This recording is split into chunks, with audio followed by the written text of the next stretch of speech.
الرحيم marka hore ilaahay ayaa mahad iska leh marka xigta anigoo ku hadlaya afka taliyaha ciidanka booliska waxaanu halkan ku soo bandhigaynaa laba dhacdo oo dadkeena khatar ku ah oo ay ciidanka boolisku weekend dhexdiisa soo qabteen tan koowaad waa lacagta madow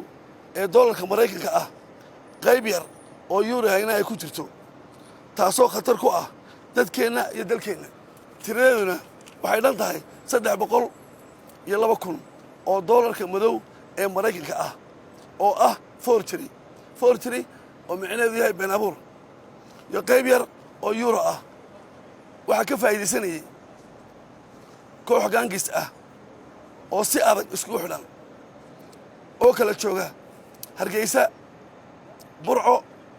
Laascaanood iyo hogaamiyahoodii oo fadhiya Boocne taasi oo ujeedadoodu ahayd in ay dadkeena shacabka ah ee kala duwan lacagta ay haystaan doolarka iyo Somaliland ahba kaga shubtaan tan forgery-ga ah ee been abuurka ah inta ay safeeyaan ee doolarka u ekeysiyaan taasi oo dhabar jab ku ah dadkeena iyo dalkeena iyo dadkeena waxa kale oo maalin dhaweyd ay ciidanka boolisku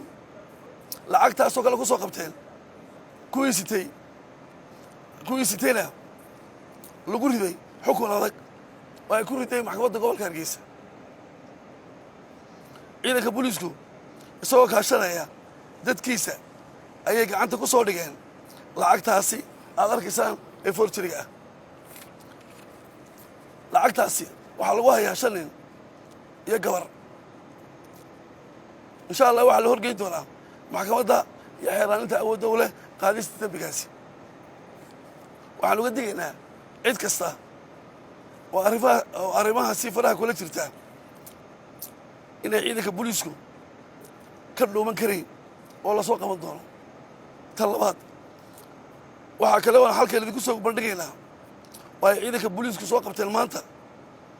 khamri dhan 450 litir oo kuwaas oo si qarsoon store loogu keydinayay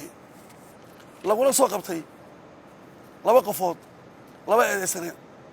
oo kala ah qof dumar ah iyo nin iyadoo toddobaadkana kii ka horeeyay ahayd in guri kale oo lagu keydinayay khamri dhan 774 litir oo khamri ah lagu soo qabtay guri lagu qarinayay iyo hal eedeysane lana horgeeyay maxkamadda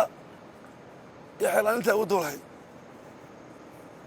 waxaan u sheegaynaa kuwa waxyaabahaasi ka shaqaysta inay la kulmi doonaan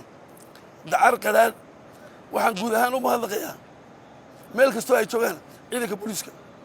oo habeen iyo maalinba heegan u ah shaqada qaranka